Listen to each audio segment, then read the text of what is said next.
اجازت ہے جی گفتگو شروع کی جا سکے؟ میں نے آپ کے سامنے اللہ کے مقدس کلام سے سورہ ذاریات سے ایک آیت تلاوت کرنے کا شرف حاصل کیا ہے۔ خدا کہہ رہا ہے ذکر کرو اس کا جو میرا ذکر ہے، تنفع المؤمنین، کیونکہ اس میں مومنین کے لیے فائدہ ہے۔ اب خدا نے یہ نہیں بتایا کہ وہ ذکر کس کا ہے، کس طرح کرنا ہے، کیسے کرنا ہے، لیکن خدا نے نشانی آخر میں یہ بتائی ہے کہ وہ جو بھی ذکر ہے اس میں فائدہ ہے، لیکن مومنین کے لیے۔ اس کا مطلب کہ وہ جو بھی ذکر ہے وہ فائدہ دیتا ہے، نقصان نہیں دیتا، اس میں صرف اور صرف فائدہ ہی ہے۔ اب جب ہم نے تفاسیر عام کا مطالعہ کیا تو اس میں دو طرح کی تفسیر سامنے آئی۔ کسی نے لکھا ہے ذکر سے مراد یہ ہے کہ تسبیح پروردگار کی جائے، عبادت رحمان کی جائے۔ مجھے معاف کیجئے گا اگر اسی تفسیر سے مراد یہ لیں گے تو ہر تسبیح ہر نمازی کو فائدہ نہیں دیتے۔ اہل علم چہرے تشریف فرمائیں، ہر نمازی کی نماز قابل قبول نہیں، ہر عبادت گزار کی تسبیح قابل قبول نہیں۔ خدا نے قرآن میں خود کہہ دیا ہے کہ کچھ ایسے نمازی ہوں گے جو جہنم کے آخری ٹھکانے میں ہوں گے۔ اس کا مطلب نماز تھی لیکن فائدہ نہیں تھا، عبادت تھی لیکن فائدہ نہیں تھا۔ یہاں خدا اگر نقصان دیتا تو خدا یہ کہہ دیتا کہ اس ذکر میں کچھ فائدہ ہے، کچھ نقصان ہے۔ خدا نے کہا جس ذکر کی میں بات کر رہا ہوں اس ذکر میں سوائے فائدے کے ہے ہی کچھ نہیں، اس میں صرف اور صرف فائدہ ہے، بس فائدہ ہے، فقط فائدہ ہے اور صرف فائدہ ہے، نقصان ہے ہی نہیں، اس میں صرف فائدہ ہے۔ اب یہاں پہ آ کے بات آسان کر لیتے ہیں کہ خدا نے کہا کہ وہ ذکر ہے اور ذکر میں فائدہ ہے۔ اب آئیں قرآن سے پوچھتے ہیں کہ میرے اللہ یہ ذکر کون سا ہے؟ جس ذکر کی تو بات کر رہا ہے، یہ ذکر تسبیح ہے، یہ ذکر عبادت ہے، یہ ذکر نماز ہے، یہ ذکر تیرے سامنے سجدہ کرنے کا نام ہے، یہ ذکر کس چیز کا نام ہے؟ اگلی جگہ پہ خدا نے قرآن پہ اس کی وضاحت کر دی۔ خدا نے کہا کہ بے شک ہم نے تمہاری طرف رسول کو بھیجا ذکر بنا کے۔ یہاں خدا کہہ رہا ہے کہ ذکر کرو جس میں مومنین کے لیے فائدہ ہے۔ اب اس ذکر کے لیے ایک اور میں آیت پڑھ دیتا ہوں جس میں تھوڑی اور تفسیر واضح ہو جائے گی، تمہید مکمل ہو جائے گی اور ہم جلدی نتیجے کے قریب چلے جائیں گے۔ اگلی جگہ پہ جا کے خدا پھر بول پڑا، اب ذکر ہم نے ڈھونڈنا ہے، سرکار ہم ہیں ذکر کے پیچھے کہ وہ ذکر کون سا ہے۔ اگلی جگہ پہ خدا نے قرآن پہ جا کے تھوڑی سی وضاحت اور کر دی، فَاسْأَلُوا أَهْلَ الذِّكْرِ، سوال کرو اہل ذکر سے، پوچھو اہل ذکر سے، سوال کرو تم اہل ذکر سے۔ اب اہل ذکر جو ہیں اس سے مراد اب اللہ نہیں، کیونکہ یہاں اہل کا ذکر ہو رہا ہے کہ کچھ ایسے لوگ ہیں جو صاحبان ذکر ہیں۔ دوسری جگہ پہ خدا قرآن میں کہہ رہا ہے کہ میرا نبی ہے ذکر، یہاں کہہ رہا ہے اہل ذکر۔ اگر اہل ذکر کا سادہ ترجمہ کیا جائے تو سادہ ترجمہ یہ ہوگا، خدا کہہ رہا ہے اہل بیت سے سوال کرو۔ لے تمہید مکمل ہو گئی اور آپ نے انتہائی خوبصورت سا دے دیا، فَاسْأَلُوا أَهْلَ الذِّكْرِ، سوال کرو اہل بیت سے، سوال کرو، کیونکہ جو سوال جن سے کیا جاتا ہے وہ بتاتے ہیں، پوچھتے نہیں ہیں، وہ سناتے ہیں، سیکھتے نہیں ہیں، یہ سیکھ کے آتے ہیں، یہ زمانے میں آ کے نہیں بتاتے۔ یہ جو دعویٰ سلونی میرے مالک امیر المومنین نے کیا ہے، یہ پہلی دفعہ کوفے کے ممبر پہ نہیں کیا تھا۔ کوئی نہ سمجھے کہ کوفے کے ممبر پہ مولا امیر آئے تھے اور علی نے کہا تھا سلونی سلونی مجھ سے سوال کرو۔ یہ دعویٰ سلونی میرے مولا نے کوفے کے ممبر پہ نہیں کیا تھا، 3 دن کے علی نے کر دیا تھا، رسول کے ہاتھوں پہ کر دیا تھا۔ جب 3 دن کے علی تھے، 16 رجب کو رسول کعبہ سے علی کو لے کے باہر نکلے تھے تو وہاں پہ باہر بیٹھے ہوئے تھے لات منات اور عزا کے پجاری۔ انہوں نے رسول کے ہاتھوں پہ ایک چھوٹا سا بچہ دیکھا، ان کے ذہن میں آیا یہ بچہ کہاں سے آیا؟ انہوں نے ایک دوسرے سے پوچھا یہ بچہ کہاں سے آیا؟ کسی نے کہا لات سے پوچھتے ہیں بچہ کہاں سے آیا، دوسرے نے کہا منات سے پوچھتے ہیں بچہ کہاں سے آیا، ایک نے کہا عزا سے پوچھتے ہیں بچہ کہاں سے آیا۔ دیوار کعبہ کے قریب ایک شور پڑ گیا تھا کہ اپنے بتوں سے پوچھو کہ بچہ کہاں سے آیا، بتوں سے پوچھو کہ یہ کہاں سے آیا، بتوں سے پوچھو کہ یہ کہاں سے آیا۔ 3 دن کا علی دستے پیغمبر پہ بولے اور بول کے کہنے لگے ان سے نہ پوچھو، مجھ سے پوچھو۔ یہ سوال کرنا ہے، یہ سوال کرنا ہے تو سوال مجھ سے کرو.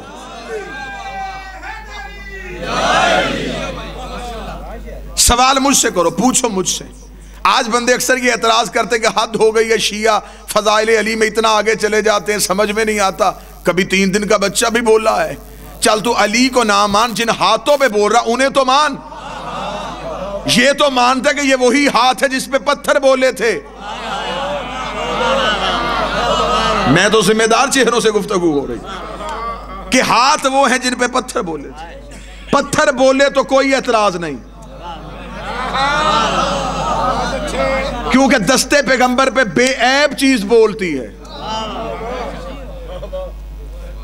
3 دن کے علی بولے اور 3 دن کے علی نے ماضی کی خبر بھی دی، مستقبل کی خبر بھی دی. غیب جاننا کسے کہتے ہیں؟ حاضر کو جاننا غیب نہیں، غیب کو جاننا غیب ہے. ماضی غائب ہے، میں پہنچا، مجھ سے پہلے کس نے پڑھا میں نہیں جانتا. میں پڑھ کے چلا جاؤں گا، میرے بعد کون پڑھے گا میں یہ بھی نہیں جانتا. اس وقت میرے سامنے کتنے بیٹھے ہیں میں یہ جانتا ہوں. جو ماضی میں جھانکے وہ بھی علم غیب جانتا ہے، جو مستقبل کی خبر دے وہ بھی علم غیب جانتا ہے. علم غیب کی تعریف یہی ہے، علمی چہرے تشریف فرما ہے جو ماضی اور مستقبل کی ہمہ وقت خبر دے سکتا ہو، وہ علم غیب جانتا ہے. 3 دن کے علی نے رسول کے ہاتھوں پہ آ کے 2 اعلان کیے. فرمایا توریت سناؤں، انجیل سناؤں، زبور سناؤں. ان تینوں کا تعلق ماضی سے تھا، یہ پہلے آ چکی تھی. اب علی صرف ماضی کی خبر نہیں دے رہے، اور اسی جملے پہ رسول کے ہاتھوں پہ بول کے کہا اگر آپ کہیں تو قرآن سناؤں. قرآن ابھی نازل نہیں ہوا، اور خدا خلقت کے معیار بتا رہا ہے. خدا قرآن میں کہتا ہے کہ تم جب ماؤں کے بطنوں سے باہر آئے تم کسی شے کا علم نہیں رکھتے تھے. لا تعلمون شیئا، تم کچھ نہیں جانتے تھے. تمہیں زمانے نے آ کے سکھایا. جب تم دنیا میں تم یہ بھی نہیں جانتے تھے کہ ماں کون ہے، باپ کون ہے. تمہیں رشتوں کی پہچان نہیں تھی، تمہیں بولنے کا طریقہ نہیں تھا، تمہیں گفتگو کا سلیقہ نہیں تھا. تم نے جو سیکھا زمانے سے آ کے سیکھا ہے، جو کچھ سیکھا ہے زمانے سے آ کے سیکھا ہے. خدا نے خلقت کے معیار بتا دیے ہیں، خدا نے خلقت کے اصول بتا دیے ہیں. خدا نے بتایا کہ جو دنیا میں آ کے سیکھیں، دنیا میں آ کے سیکھیں وہ پیدا ہوتے ہیں، وہ ماؤں کے بطنوں سے پیدا ہوتے ہیں. جو زمانے میں آ کے سیکھیں وہ ماؤں کے بطنوں سے پیدا ہوتے ہیں. اور جو 3 دن کے ہاتھوں پہ آ کے بولے وہ پیدا نہیں ہوتے، وہ ظاہر ہوتے، وہ پیدا نہیں ہوتے. اس کی دلیل دیتے ہیں تو دلیل قرآن سے لے لیتے ہیں. بسم اللہ الرحمن الرحمن علم القرآن خلق الانسان. رحمان ہے وہ جس نے پہلے علم دیا پھر خلق کیا. علم پہلے خلقت بعد میں. یہاں جو پیدا ہوتے ہیں ان کی خلقت پہلے علم بعد میں. یہ جو رہتے ہیں یہ 14 اور قرآن سے، قرآن تو بار بار پکار کے، قرآن تو ہے ہی آل محمد کے قصیدے کا نام. اور انتہائی پڑھے لکھے احباب تشریف فرما ہے، قرآن اپنے اندر کئی معنی رکھتا ہے. اکثر بندے کہہ دیتے ہیں، میں نے زندگی میں کبھی اہل علم مولانا میرے بھائی تشریف فرما ہے، میری سعادت ہے میرے اہل سنت برادران کے جید علماء کرام تشریف فرمائے. اکثر لوگ یہ سوال کر دیتے ہیں فلاں بندے نے ترجمہ غلط کیا، فلاں کا ترجمہ غلط ہے. میں نے کبھی نہیں کہا. میں نے کہا ہر کوئی ترجمہ ٹھیک کرتا ہے اپنی معرفت کے مطابق. ترجمہ سب ٹھیک کرتے ہیں اپنی معرفت کے مطابق. اس کے لیے میں اگلا جملہ معرفت کا کہنے لگا ہوں. قرآن ہاتھوں پہ آ کے جب کھلتا ہے نا تو قرآن قاری کا چہرہ دیکھتا ہے. جتنی معرفت ہوتی ہے اتنے معنی اگلتا ہے. استاد منیر نیازی کا مجھے جملہ یاد آ گیا. وہ کہا کرتے تھے قرآن کی آیتیں اتنی حسین ہیں یہ بے ضمیر چہروں سے پردہ کرتی ہیں. قرآن کی آیتیں اتنی حسین ہیں یہ بے ضمیر چہروں سے پردہ کرتی ہیں، چھپ جاتی ہیں. کیونکہ قرآن کہہ رہا ہے کہ میرے اندر بھی ایک چھپی ہوئی کتاب ہے. قرآن قاری کا چہرہ دیکھتا ہے اور پھر قرآن اس کی معرفت کے مطابق اپنے معنی اگلنا شروع کر دیتا ہے. جتنی وہ معرفت بڑھاتا جاتا ہے قرآن اسے اتنی ہی معرفت دیتا چلا جاتا ہے. اور بہتر ہوتا ہے کہ جب قرآن وارث سے لیا جاتا ہے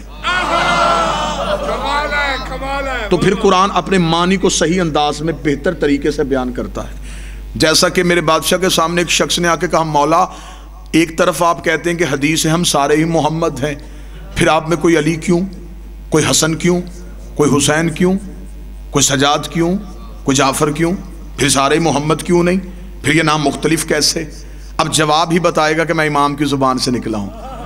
اس میں بتانے کی ضرورت نہیں ہوتی. معصوم اور غیر معصوم کا لہجہ بتا دیتا ہے، جملہ بتا دیتا ہے کہ میں کس زبان سے نکلا ہوں. جس کی زبان بولی اور نہج البلاغہ بنے.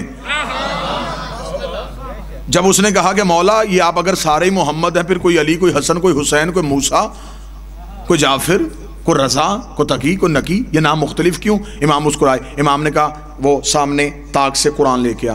اس نے قرآن لا کے امام کے ہاتھوں پہ رکھا. امام نے بند قرآن کو دیکھا. امام نے کہا یہ کیا ہے؟ اس نے کہا قرآن. امام نے کھول کے کہا یہ رحمان کیوں ہے، یہ بقرہ کیوں ہے، یہ آل عمران کیا کہنے سرکار.